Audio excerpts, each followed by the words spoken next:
Hello അസ്സലാമു അലൈക്കും, welcome back again. അപ്പം ഇന്ന് ഞാനൊരു ചെറിയൊരു പാർട്ടി ആയിട്ടാണ് വന്നിട്ടുള്ളത്. തമ്നയിൽ കാണുമ്പോൾ തന്നെ നിങ്ങൾക്ക് മനസ്സിലായിട്ടുണ്ടാവും എന്താണെന്നുള്ളത്. അപ്പം കാതുകുത്ത് ഞായറാഴ്ചയാണ്, കുറേ ദിവസമായി ഇങ്ങനെ പറയുന്ന അവസാനം ഞായറാഴ്ചയാണ് സെറ്റായത്. അതിൻ്റെ 2 ദിവസം മുമ്പുള്ള കുറച്ച് വിശേഷങ്ങളും കൂടിയാണ് ഈ വ്ളോഗിലുള്ളത്. അപ്പം നമ്മളിപ്പം തലശ്ശേരിയിലാണ് പോകുന്നത്. തലശ്ശേരി ഫ്ലോറയിൽ നിന്നാണ് ഇവർക്കുള്ള ഡ്രസ്സ് എടുക്കുന്നത്. അപ്പം റോഹക്കും നമ്മുടെ ചോട്ടാപ്പി ഐറക്കുട്ടിക്കും ഫ്ലോറയിൽ നിന്നാണ് ഡ്രസ്സൊക്കെ എടുത്തത്. ഐറക്കുട്ടീൻ്റെ കാതിപ്പം കുത്തുന്നില്ല, ഓളിനിപ്പം ചെറുതല്ല, കുറച്ച് വലുതാവട്ടെ എന്നിട്ട് കുത്താം. പിന്നെ ഇതിപ്പോൾ നമ്മൾ സൈറയിലാണ് ഉള്ളത്. സൈറ എന്ന് പറയുന്നത് നല്ല അടിപൊളി ടോപ്സ്, നമുക്കൊക്കെ പറ്റിയ ടോപ്പ് കളക്ഷൻസ് ഒക്കെ ഉണ്ട്. അപ്പം പിന്നെ റോഹൻ്റെ കുറച്ച് കുസൃതികളൊക്കെ കണ്ടപ്പോൾ ഒന്ന് വീഡിയോ എടുത്തതാണ്.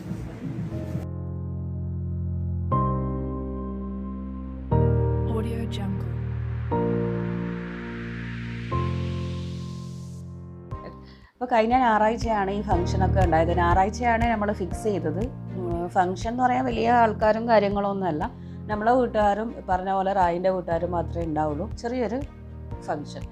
അങ്ങനെ ഞായറാഴ്ച ഫിക്സ് ചെയ്തു. നോക്കുമ്പോൾ ഞായറാഴ്ച ഈ ജ്വല്ലറിയൊക്കെ ലീവാണല്ലോ. അപ്പോൾ ലീവ് മാത്രമല്ല, അവർ വീട്ടിൽ വന്ന് കുത്തുകയില്ല, കൊറോണയും കാര്യങ്ങളൊക്കെ ആയതുകൊണ്ട് വീട്ടിൽ വരൂല എന്ന് പറഞ്ഞു. പിന്നെ നമ്മൾ അവിടെ പോകണമെങ്കിൽ ഞായറാഴ്ച ലീവായതുകൊണ്ട് ശനിയാഴ്ചത്തേക്ക് കാതുകുത്ത് നടത്തി. കാതുകുത്ത് ശനിയാഴ്ച അവിടെ പോയിട്ട് ജ്വല്ലറിയിൽ പോയിട്ട് ഒരു 2:30-3 മണിക്ക് അങ്ങനെ പോയിട്ട് കുത്തിയിട്ട് വരാമെന്നാണ് പ്ലാൻ ചെയ്തത്. അങ്ങനെ ഇപ്പോൾ ഇതാ ശനിയാഴ്ച ഉച്ചക്കൊരു ചോറൊക്കെ കഴിഞ്ഞിട്ട് ഒരു 2:30-3 മണി അങ്ങനെ ആകുമ്പോഴേക്കും നമ്മളിതാ റെഡി ആയിട്ടുണ്ട്. അങ്ങനെ നമ്മൾ പിന്നെ ജ്വല്ലറിയിലെത്തി. അപർണ ജ്വല്ലേഴ്സിലാണ്. അപർണ ജ്വല്ലേഴ്സ് എന്ന് പറയുന്നത് മാഹിയിൽ അറിയാത്ത ആൾക്കാരും ഉണ്ടാവില്ല, അത്രയും ഫേമസ് ആണ്. ഇവരുടെ തന്നെ പഴയൊരു ഷോപ്പുണ്ട്, ഹോസ്പിറ്റൽ റോഡ്. ഇപ്പോൾ ഇവർ പുതിയതായിട്ട് ഇപ്പോൾ ഒരു 2-3 കൊല്ലം കഴിഞ്ഞു തോന്നുന്നു. മാഹി ടാഗോർ പാർക്കിൻ്റെ സൈഡിലാണ്. 2 നിലയായിട്ടുള്ള നല്ല അടിപൊളി സെറ്റപ്പും കാര്യങ്ങളൊക്കെയാണ്. അപ്പോൾ ഇതിൻ്റെ ഈ ജ്വല്ലറീൻ്റെ ഉള്ളിൽ കുറച്ച് സൈഡിലായിട്ട് ഒരു ആനൻ്റെ പ്രതിമയിലുണ്ട്. അപ്പോൾ മൂപ്പർ കയറിയപ്പോൾ തൊട്ടേ അതിൽ കയറണം എന്ന് പറഞ്ഞുകൊണ്ടിരിക്കുക. അങ്ങനെ എല്ലാവരോടും കയറി ഇരിക്കുക എന്നൊക്കെ പറയുന്നുണ്ട്. അപ്പം എന്തായാലും കാത് കുത്തുമ്പോൾ കുറച്ചൊരു കരച്ചിലൊക്കെ ഉണ്ടാവുമല്ലോ. അപ്പോൾ ആ ഒരു വേദനയും കരച്ചിലൊക്കെ വരുന്നതിന് മുമ്പേ ഒന്ന് അവളെ എൻ്റർടൈൻ ചെയ്യിക്കാമെന്ന് വിചാരിച്ചിട്ട് കുറച്ച് സമയം അതിൻ്റെ മേലേക്ക് കയറ്റി ഇരുത്തി. എന്നിട്ട് കുറച്ച് ഫോട്ടോസൊക്കെ എടുത്തു.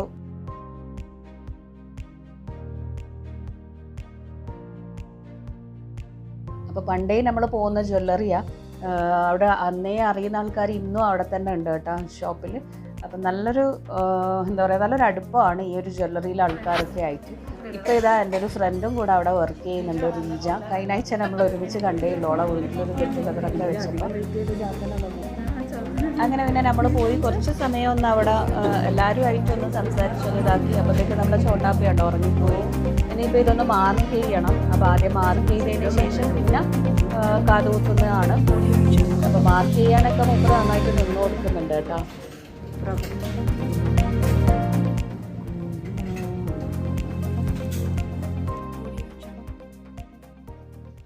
അങ്ങനെ പിന്നെ മാർക്കിംഗ് ഒക്കെ കഴിഞ്ഞു. സ്റ്റഡൊക്കെ നമ്മൾ ഏതാ വേണ്ടതെന്നുള്ളത് സെലക്ട് ചെയ്യാൻ പറഞ്ഞിട്ട് അങ്ങനെ സെലക്ട് ചെയ്തു. ചെറിയ സൈസിലുള്ള സ്റ്റഡ്. അപ്പോൾ അവർ കുത്തുമ്പം ഇപ്പോൾ ഇതൊരു 3-4 ആഴ്ച, ഒരു മാസമൊക്കെ ഇത് വെച്ചിട്ട് പിന്നെ ഗോൾഡിൻ്റെത് ഇട്ട് കൊടുക്കാമെന്നാണ് പറഞ്ഞത്. അങ്ങനെ പിന്നെ ഇതാ സ്റ്റഡൊക്കെ സെലക്ട് ചെയ്ത് അവർ ഗണ്ണിലേക്ക് വെച്ചിട്ടുണ്ട്. ഇനിയിപ്പം കാത് കുത്തും.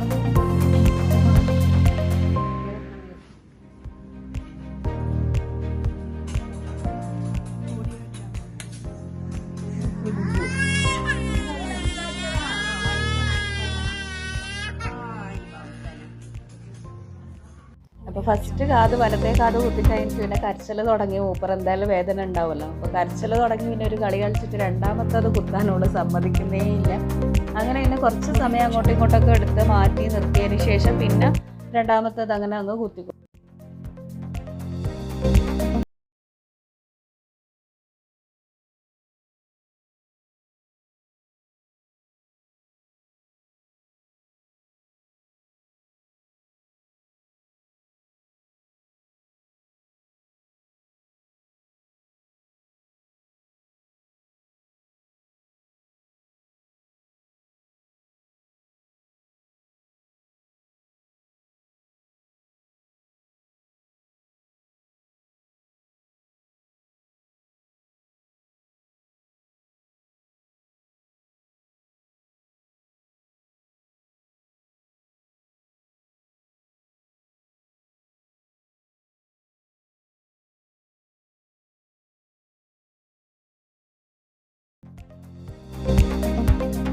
ഞാൻ പറഞ്ഞിട്ടില്ലേ, പഴയ അപർണ തൊട്ടേ കാണുന്ന രണ്ടാൾക്കാർ, ഒന്ന് ഇവരാണ്.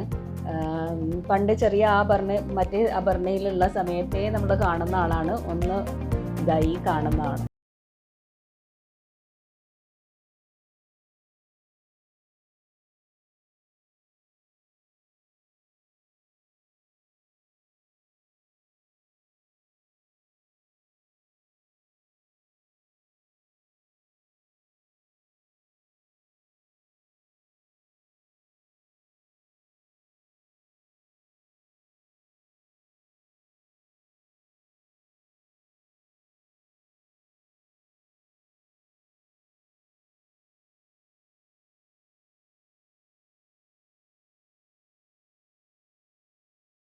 അങ്ങനെ പിന്നെ നമ്മൾ അവിടെ നിന്ന് ഇറങ്ങി. ഇതാണ് ഞാൻ പഠിച്ച JNJHS+2 ഞാൻ പഠിച്ച സ്കൂൾ, ഞാൻ വർക്ക് ചെയ്ത സ്ഥലവും. പിന്നെ നമ്മുടെ പോലീസ് സ്റ്റേഷൻ, മാഹി പോലീസ് സ്റ്റേഷനാണിത്. അങ്ങനെ ഇനിയിപ്പോൾ നമുക്ക് വീട്ടിലെത്തിയിട്ട് കാണാം. ഇന്ന് കുറച്ച് കാര്യങ്ങൾ നാളത്തേക്ക് വേണ്ടിയിട്ട് സെറ്റ് ചെയ്ത് വെക്കാനൊക്കെ ഉണ്ട്. അപ്പോൾ അതൊക്കെ നമുക്ക് നോക്കിയിട്ട് ചെയ്യാം. അങ്ങനെ പിന്നെ വീട്ടിലെത്തുമ്പോഴേക്കും റോഹ ഉറങ്ങിപ്പോയി. കുറച്ചൊന്ന് ഉറങ്ങട്ടെ, കാരണം മൂപ്പർക്ക് ചെറിയൊരു വേദന ഉണ്ടല്ലോ, അപ്പോൾ അതൊക്കെ ഒന്ന് അങ്ങ് ഉറങ്ങി തീർക്കട്ടെ.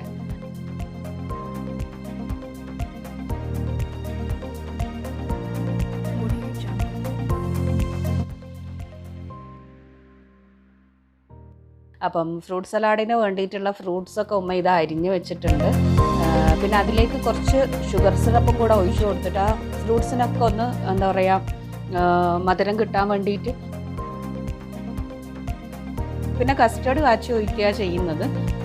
അപ്പോൾ ഇതിൻ്റെയൊക്കെ ഡീറ്റെയിൽഡ് റെസിപ്പി ഞാൻ എല്ലാം പോസ്റ്റ് ചെയ്തതാണ്. സെപ്പറേറ്റ് ആയിട്ട് വേറെ വീഡിയോസൊക്കെ ഉണ്ട്. അപ്പോൾ അതിൻ്റെയൊക്കെ ലിങ്ക് ഞാൻ ഡിസ്ക്രിപ്ഷനിൽ കൊടുക്കാം. ഇതിൻ്റെ എന്നല്ല, ഈ ഒരു വീഡിയോയിലുള്ള എല്ലാത്തിൻ്റെയും ഞാൻ ഓൾറെഡി വീഡിയോസ് പോസ്റ്റ് ചെയ്തതാണ്. അപ്പോൾ അതുകൊണ്ട് ഡീറ്റെയിൽ ആയിട്ടൊന്നും ഞാൻ ജസ്റ്റ് കാണിക്കുന്നതേ ഉള്ളൂ, ഡീറ്റെയിൽ ആയിട്ടൊന്നും പറയുന്നില്ല. അങ്ങനെ ഇതാ ഫ്രൂട്ട് സലാഡ് ഇനിയിപ്പം ചൂടൊക്കെ തണിഞ്ഞതിന് ശേഷം ഫ്രിഡ്ജിലേക്ക് മാറ്റാൻ പോകുന്നുണ്ട്. പിന്നെ പുഡിങ്, ടെൻഡർ കോക്കനട്ട് പുഡിങ്, അതും ഞാൻ ഓൾറെഡി വീഡിയോ പോസ്റ്റ് ചെയ്തതാണ്. അപ്പോൾ ഇതിൽ ഞാൻ ഡീറ്റെയിൽ ആയിട്ടൊന്നും പറയുന്നില്ല കേട്ടോ. അതും ഇനി സെറ്റാക്കിയിട്ട് ഫ്രിഡ്ജിലേക്ക് മാറ്റണം. അങ്ങനെ പിന്നെ രാത്രിയൊക്കെ ആയപ്പം ഹോളൊന്ന് സെറ്റ് ചെയ്യാൻ വേണ്ടിയിട്ട് ഇവരിങ്ങനെ ചെറുതായിട്ടൊരു ഡെക്കറേഷൻ, അമറിൻ്റെ പേരൊക്കെ വെച്ചിട്ട്, റോഹൻ്റെ പേരൊക്കെ വെച്ച്, ഫോട്ടോസൊക്കെ വെച്ചിട്ട് ജസ്റ്റ് ഒരു ഡെക്കറേഷനും കാര്യങ്ങളൊക്കെ ചെയ്യുന്നുണ്ട്. രാത്രിക്കത്തെ നാസ്ത പുയിങ്ങപ്പത്തില്ല, അതൊന്നും എനിക്ക് വീഡിയോസ് ഒന്നും എടുക്കാൻ പറ്റിയിട്ടില്ല, കുറച്ച് തിരക്കും കാര്യങ്ങളൊക്കെ ആയതുകൊണ്ട്. അപ്പോൾ ഇനി ഡെക്കറേഷനും കാര്യങ്ങളൊക്കെ കഴിഞ്ഞിട്ട് പിന്നെ നാളെ രാവിലെ കാണാം കേട്ടോ.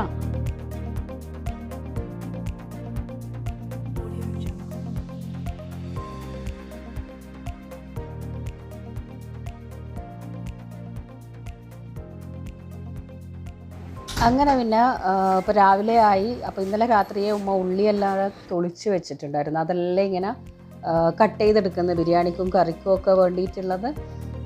പിന്നെ രാവിലെ തന്നെ ബീഫിനൊക്കെ തലേന്നേ പറഞ്ഞു വെച്ചിട്ടുണ്ട്, ബീഫിനും ചിക്കനൊക്കെ. ബീഫ് ബിരിയാണിയും ബീഫ് കറിയും ഉണ്ട്. പിന്നെ അതുപോലെ ചിക്കൻ പൊരിച്ചത് വേണം, ചിക്കൻ സ്റ്റൂവും ഉണ്ടാക്കുന്നത്. അപ്പോൾ അതിന് വേണ്ടിയിട്ട് കണക്കായിട്ടുള്ള ചിക്കനും ബീഫും ആണ് വാങ്ങിയത്. പിന്നെ ഇനി അതൊക്കെ ക്ലീൻ ചെയ്തിട്ട് എടുത്ത് വെക്കുന്നുണ്ട്. അതിനിടയ്ക്ക് റൊട്ടികളായിട്ട് പൊറോട്ട, ഇടിയപ്പം, വാട്ടിപ്പത്തിൽ, ബിരിയാണി, ഇതൊക്കെയാണ് ഇന്നത്തെ സ്പെഷ്യൽ. അപ്പം വാട്ടിപ്പത്തിൻ്റെതും ഈ പറഞ്ഞ പോലെ തലേന്ന് തന്നെ അരി ഇന്നലെ കുതിർത്ത് വെച്ചത് രാത്രി, ഇന്ന് രാവിലെ തന്നെ എടുത്ത് അരച്ചു. അതിപ്പം കുറച്ച് ഇടിയപ്പവും കുറച്ച് വാട്ടിപ്പത്തിലായിട്ടാണ് ചുട്ടെടുക്കുന്നത്.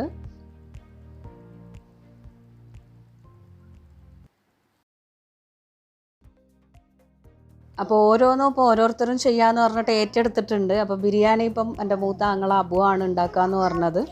അപ്പം ബിരിയാണി സാധാരണ നമ്മുടെ തലശ്ശേരി ബീഫ് ദം ബിരിയാണി തന്നെയാണ് ഉണ്ടാക്കുന്നത്. പിന്നെ അതിൽ ഓൻ്റെ ഒരു സ്പെഷ്യൽ ഐറ്റംസ് 1-2 ചേർക്കുന്നുണ്ട്. ഇത് എണ്ണയിൽ കുറച്ച് ഉലുവയും കുറച്ച് വലിയ ജീരകവും കൂടെ ചേർത്തിട്ട് ബാക്കി നമ്മളെ സാധാ തലശ്ശേരി ചിക്കൻ ദം ബിരിയാണി തന്നെ, ചിക്കൻ അല്ല ബീഫ് ദം ബിരിയാണി തന്നെ. അപ്പോൾ ഉള്ളി ഇങ്ങനെ മാളിച്ചുകൊണ്ടിരിക്കുന്നുണ്ട്. അപ്പോൾ അതിനിടയ്ക്ക് ചിക്കൻ പൊരിക്കാൻ വേണ്ടിയിട്ട് രാവിലെ തന്നെ മാരിനേറ്റ് ചെയ്ത് വെക്കണം, എന്നാലല്ലേ ചിക്കനിൽ മസാലയൊക്കെ പിടിക്കുള്ളൂ. അപ്പോൾ ഉപ്പും മുളക് പൊടിയും മഞ്ഞൾപ്പൊടി, കുരുമുളക് പൊടി, മല്ലിപ്പൊടി, പിന്നെ കുറച്ച് ഇഞ്ചി വെളുത്തുള്ളീൻ്റെ പേസ്റ്റ്, നാരങ്ങൻ്റെ നീര്, കുറച്ച് പച്ചമുളക് ചതച്ചതാണ്, അതും കൂടെ അങ്ങ് ചേർത്ത് കൊടുത്തിട്ട് നല്ലൊരു പേസ്റ്റാക്കി എടുക്കണം. അപ്പോൾ പേസ്റ്റ് ആക്കാനായിട്ട് കുറച്ച് വെള്ളം അല്ലെങ്കിൽ കുറച്ച് ഓയിൽ, ഞാൻ ഓയിലാണ് ഒഴിച്ചു കൊടുത്തത്. എന്നിട്ട് നന്നായി മിക്സാക്കി ഒരു പേസ്റ്റ് ആക്കിയിട്ട് അതിലേക്ക് ചിക്കൻ ഓരോന്നും ഇട്ട് നന്നായിട്ട് ഈ ഒരു മസാല ചിക്കനിൽ കോട്ട് ചെയ്തെടുക്കുക. എന്നിട്ട് സൈഡിൽ മാറ്റി വെക്കുക. അപ്പോൾ ലാസ്റ്റേ പൊരിക്കണ്ടു, കാരണം എല്ലാ പണിയും കഴിഞ്ഞിട്ട് ചിക്കൻ പൊരിക്കുമ്പോൾ അല്ലേ ചിക്കൻ നല്ല ചൂടോട് കൂടിയിട്ട് കിട്ടുമ്പം അതിന് വേറൊരു ടേസ്റ്റ് അല്ലേ. അങ്ങനെ അതവിടെ ചിക്കൻ മാരിനേറ്റ് ചെയ്ത് മാറ്റി വെക്കുന്നുണ്ട്. പിന്നെ ഈ പറഞ്ഞ പോലെ ബീഫിൻ്റെ മസാലയ്ക്ക് വേണ്ടിയിട്ട് പച്ചമുളക്, ഇഞ്ചി, വെളുത്തുള്ളി ചതച്ചതൊക്കെ ചേർത്തിട്ടുണ്ട്. അതിൻ്റെ കൂടെ പച്ചമുളക് അപ്പാടെ അങ്ങ് ചേർത്തിട്ടുണ്ട് കേട്ടോ, കട്ട് ചെയ്യാണ്ട് തന്നെ. തക്കാളിയും ചേർത്ത് കുറച്ച് കുരുമുളക് പൊടിയും കുറച്ച് മഞ്ഞൾപ്പൊടിയും ഇത്രയും പൊടികൾ ചേർക്കുന്നുള്ളൂ. വേറെ അങ്ങനെ കാര്യമായിട്ട് പൊടികളൊന്നും ചേർക്കുന്നില്ല. കുറച്ച് നാരങ്ങൻ്റെ നീരും കൂടെ പിഴിഞ്ഞൊഴിച്ചിട്ട് ഇനിയിപ്പം ഇത് നന്നായി മിക്സാക്കി വഴറ്റിയതിന് ശേഷം ഇതിലേക്ക് കഴുകി വെള്ളമൊക്കെ ഊറ്റി വെച്ചിട്ടുള്ള ബീഫ് അങ്ങിട്ട് കൊടുക്കും. ഇനിയിപ്പം ഈ ബീഫ് നന്നായി മിക്സാക്കിയിട്ട് കുക്കറിലാണ് ഒരു 3-4 വിസിലിന് വേവിച്ചെടുത്താൽ മതി. ഇതിപ്പോൾ കുക്കറിലല്ല വെക്കുന്നത്, ഇതേപോലെ ഒരു ചെമ്പിലാണ്, സ്ലോ കുക്കിംഗ് ആണ്. അപ്പം ബീഫ് അത്യാവശ്യം നന്നായിട്ട് വെന്ത് വരുമല്ലോ. പിന്നെ അടുപ്പ് കൂട്ടിയതിൽ നിന്ന് എന്താ പറയുക, അടുപ്പിൻ്റെ ആ ഒരു തീ വല്ലാണ്ട് വരുന്നതുകൊണ്ട് മൂപ്പറെടുത്ത് ഗ്യാസിലേക്ക് വെച്ചതാണ്.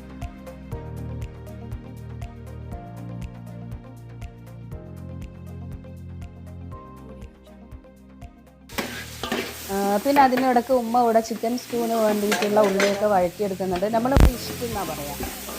ഉള്ളി, തക്കാളി, ഇഞ്ചി, വെളുത്തുള്ളി, പച്ചമുളകൊക്കെ മാളിച്ചതിന് ശേഷം അതിലേക്ക് ചിക്കൻ്റെ പീസ് അങ്ങോട്ട് കൊടുത്തിട്ട് നന്നായി ചിക്കൻ ഇനി വേവിച്ചെടുക്കണം. ചിക്കൻ പിന്നെ ബീഫ് പോലെ കുറേ സമയം ഇട്ട് കുക്ക് ചെയ്യണ്ടല്ലോ, പെട്ടെന്ന് തന്നെ വെന്ത് വരുമല്ലോ. അപ്പം ചിക്കൻ അവിടെ വേവാനായിട്ട് വെച്ചിട്ടുണ്ട്. അതിനിടയ്ക്ക് നമ്മുടെ ബീഫിൻ്റെ മസാല അതും വെന്ത് വരുന്നുണ്ട്. ഇനിയിപ്പം കുറച്ച് മല്ലിയിലയും പുതിനയിലയും അരിഞ്ഞിട്ട് അങ്ങ് വിതറി കൊടുത്ത് മിക്സാക്കിയിട്ട് അടച്ചു വെക്കണം. ഇനി ബാക്കി ബീഫ് നന്നായിട്ട് വെന്ത് വരുന്നത് വരെ അടച്ചു വെക്കണം. പിന്നെ ഇതിൻ്റെ കൂടെ അൽസയും കൂടെ ഉണ്ടാക്കുന്നുണ്ട്. അൽസയൊക്കെ ഞാൻ ഇതിന് മുമ്പ് സെപ്പറേറ്റ് ആയിട്ട് തന്നെ വീഡിയോ ചെയ്തിട്ടുണ്ട്. അൽസയിൽ മട്ടൻ്റെയോ ബീഫിൻ്റെയോ അതുപോലെ ചിക്കൻ്റെയോ നെയ്യും കൂടെ ചേർത്ത് കൊടുത്തിട്ട് ഈ ഗോതമ്പ് വേവിച്ചെടുത്താൽ സൂപ്പർ ടേസ്റ്റ് ആയിരിക്കും. അപ്പോൾ അലസൊക്കെ എടുക്കുന്ന ഗോതമ്പ് എന്ന് പറഞ്ഞാൽ സാധാ ഗോതമ്പ് പറ്റൂല, കുത്തിയ ഗോതമ്പ് അല്ലെങ്കിൽ അലസ ഗോതമ്പ് എന്ന് പറഞ്ഞിട്ട് തന്നെ മാർക്കറ്റിൽ വാങ്ങാൻ കിട്ടും. അതാണ് ഈ അലസക്ക് വേണ്ടിയിട്ട് എടുക്കേണ്ടത്. ഇപ്പം നമ്മളിവിടെ ഇപ്പം ചിക്കൻ്റെ നെയ്യാണ് എടുത്തത്. അതിലേക്ക് പട്ട, ഗ്രാമ്പൂ, ഏലക്ക, കുറച്ച് വെളുത്തുള്ളി, പിന്നെ ഒരു വലിയ ഉള്ളീൻ്റെ മീഡിയം വലിപ്പത്തിലുള്ള ഒരു വലിയ ഉള്ളി, ഇതെല്ലാം ഇട്ടിട്ട് കുറച്ച് വെള്ളം ഒഴിച്ചിട്ട് വേണം കുക്കറിലേക്ക് വേവിച്ചെടുക്കാൻ. അപ്പോഴേക്ക് ബീഫിൻ്റെ മസാല റെഡിയായിക്കൊണ്ടിരിക്കുന്നുണ്ട്. ജസ്റ്റ് ഒന്ന് ഇളക്കി കൊടുത്തിട്ട് വിറകടുപ്പിലേക്ക് മാറ്റുന്നതാണ്. അപ്പോൾ അതിനിടയ്ക്ക് ബീഫിൻ്റെ കറിയും കൂടെ റെഡിയാക്കുന്നുണ്ട്. കുക്കറിലാണ് ഉണ്ടാക്കുന്നത്. കുക്കറിൽ ബീഫും അതുപോലെ ഉള്ളിയും തക്കാളിയും പച്ചമുളക്, ഇഞ്ചി, വെളുത്തുള്ളി, പിന്നെ മസാല പൊടികളൊക്കെ ചേർത്തിട്ട് മിക്സാക്കിയിട്ടാണിത് വേവിച്ചെടുക്കുന്നത്. ആവശ്യത്തിനുള്ള വെള്ളം ഒഴിച്ചിട്ട് കുക്കർ അടച്ചിട്ട് വേവിച്ചെടുക്കാം.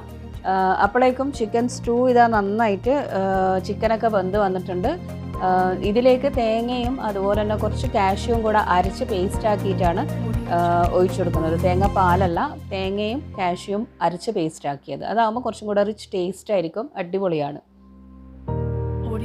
പിന്നെ ഇത് അലസക്ക് വേണ്ടിയിട്ട് നല്ല നെയ്യ് ഉള്ളിയും ഒക്കെ ഇട്ട് മൂപ്പിച്ച് വെച്ചിട്ടുണ്ട്. ഇനി അലസ വെന്ത് വന്ന് നന്നായി ഉടഞ്ഞു കഴിഞ്ഞാൽ നമ്മൾ സെർവ് ചെയ്യുന്ന സമയത്താണ് അതൊക്കെ ഒഴിച്ചു കൊടുക്കാൻ. അപ്പോഴേക്കും ഇടിയപ്പവും റെഡിയാക്കി എടുക്കണം. പിന്നെ നമ്മളെ മസാല റെഡിയായി. ഇനിയിപ്പം നെയ്ച്ചോറ് ഉണ്ടാക്കണം. സാധാരണ നമ്മളെ പോലെ തന്നെ വറ്റിച്ചിട്ട് തന്നെയാണ് നമ്മൾ സ്ഥിരം ചെയ്യുന്ന പോലെ തന്നെ വറ്റിച്ചിട്ട് തന്നെയാണ് ഉണ്ടാക്കുന്നത്. അപ്പോൾ നെയ്ച്ചോറ് വേവിക്കുമ്പം നെയ്ച്ചോറാക്കുമ്പം ഞാൻ കുറച്ച് തക്കാളിയും കുറച്ച് ഇഞ്ചി ചതച്ചതും വെളുത്തുള്ളി ചതച്ചത് പച്ചമുളക് ചതച്ചത് ഇതൊക്കെ അങ്ങ് ഇട്ട് കൊടുക്കുന്നുണ്ട്. അതിനിടയ്ക്ക് ചിക്കൻ പൊരിച്ചിട്ടുണ്ട്. അപ്പോൾ എല്ലാം കൂടെ അങ്ങനെ അങ്ങ് ഓരോന്നോരോ സൈഡിൽ അങ്ങനെ റെഡിയായി. ബിരിയാണി റെഡിയായി. ഇനിയിപ്പോൾ ഇത് ദമ്മിടണം. അപ്പം ദമ്മിട്ടുകൊണ്ടിരിക്കുകയാണ്. അങ്ങനെ പിന്നെ പൊറോട്ട പിന്നെ നമ്മൾ വാങ്ങിയതാണ്. ഉണ്ടാക്കാനുള്ള സമയം എന്തായാലും ഉണ്ടാവില്ല. അപ്പോൾ പൊറോട്ട വാങ്ങിയതാണ്. മലബാർ ഇടി, നല്ല അടിപൊളി പൊറോട്ടയാണ് അത്. അങ്ങനെ കിച്ചണിൽ ഒരുവിധം എല്ലാം സെറ്റായി. ബിരിയാണിയെല്ലാം ദം ചെയ്യാൻ വെച്ചു. പിന്നെ വെൽക്കം ഡ്രിങ്ക് പൈനാപ്പിളും ബ്ലൂബെറിയും ജ്യൂസാണ്. അത് ശരിക്കും പറഞ്ഞാൽ വീഡിയോ ഒന്നിലും എടുക്കാനേ പറ്റിയില്ല. കുടിക്കുന്നതും ഉണ്ടാക്കുന്നതും ഒന്നും കാണിക്കാൻ പറ്റിയില്ല. പിന്നെ ഇതാ ഇനിയിപ്പം ഇവളുടെ ഡ്രസ്സൊക്കെ ചെയ്തിട്ട് മൊഞ്ചാക്കി കൊണ്ടുവരണം. ഇനിയിപ്പോൾ എന്താ പരിപാടി, കേക്ക് കട്ടിങ്, പിന്നെ ഫുഡ് അടിക്കണം. പിന്നെ എല്ലാവരും ഒത്തുകൂടുന്ന ഒരു സമയമുണ്ട്. അപ്പോൾ അടിപൊളിയായിരിക്കും.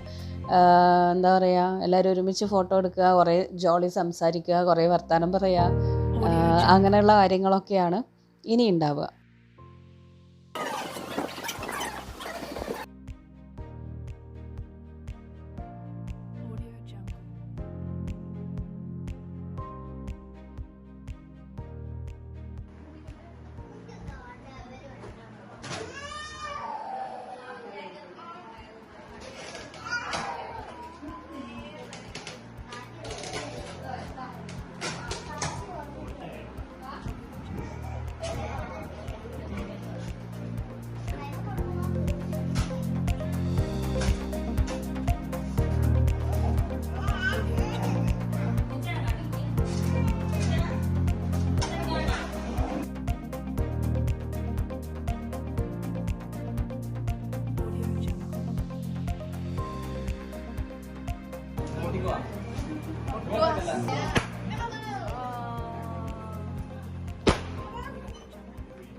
Audio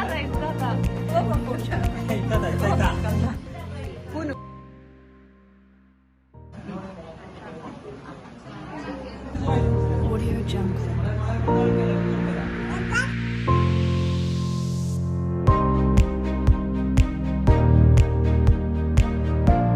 Audio Jungle.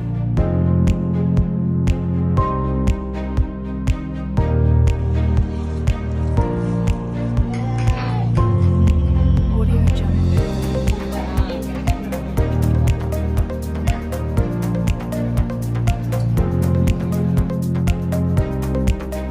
Audio Jungle.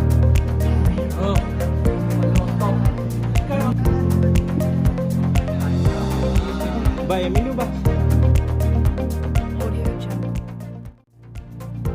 ഇനി പിന്നെ ഭക്ഷണം കഴിക്കാനായി അപ്പോൾ അൽസ ഇടിയപ്പം വാട്ടിപ്പത്തിൽ porotta chicken stew beef curry chicken fry പിന്നെ ബിരിയാണി ബീഫ് ബിരിയാണി ഇതൊക്കെയാണ് സ്പെഷ്യലായിട്ട് ആക്കിയത്.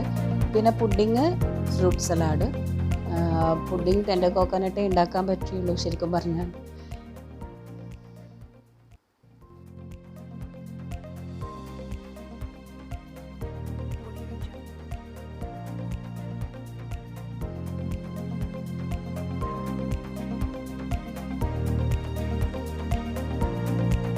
അങ്ങനെ നമ്മളെ റോഹക്കുട്ടീൻ്റെ കാതകത്ത് വിശേഷം എല്ലാവരും കണ്ടില്ലേ? എല്ലാവർക്കും ഇഷ്ടമായോ? വീഡിയോ ഇഷ്ടമായാൽ എന്തായാലും ലൈക്ക് ചെയ്യാനും ഷെയർ ചെയ്യാനും ഒന്നും മറക്കരുത്. നിങ്ങൾ ലൈക്ക് ചെയ്യുമ്പം നിങ്ങളുടെ ഫാമിലീസിനൊക്കെ ഇത് ഷെയർ ചെയ്ത് കൊടുക്കുമ്പം ഫ്രണ്ട്സിനൊക്കെ ഷെയർ ചെയ്ത് കൊടുക്കുമ്പം ഞാൻ ഭയങ്കര ഹാപ്പി ആയിരിക്കും കേട്ടോ. പിന്നെയെന്ന് പറഞ്ഞാൽ സബ്സ്ക്രൈബ് ചെയ്യാത്ത ആൾക്കാർ ജസ്റ്റ് ഒന്ന് സബ്സ്ക്രൈബ് ബട്ടൺ ക്ലിക്ക് ചെയ്ത് കഴിഞ്ഞാൽ ഞാൻ അതിലും ഭയങ്കര ഹാപ്പിയാണ്. പിന്നെ അടുത്തുള്ള ബെല്ലൈക്കൺ കൂടെ പ്രസ് ചെയ്ത് കഴിഞ്ഞാൽ ഞാനെപ്പോൾ വീഡിയോസ് ഇടുന്നു അപ്പോഴൊക്കെ നിങ്ങൾക്ക് ആ ഒരു നോട്ടിഫിക്കേഷനും കിട്ടും. അപ്പോൾ ഇനി പുതിയ റെസിപ്പീസും ടിപ്സും വ്ളോഗ്സും ഒക്കെ ആയിട്ട് കാണാം. അതുവരെ ടാറ്റാ ബൈ ബൈ.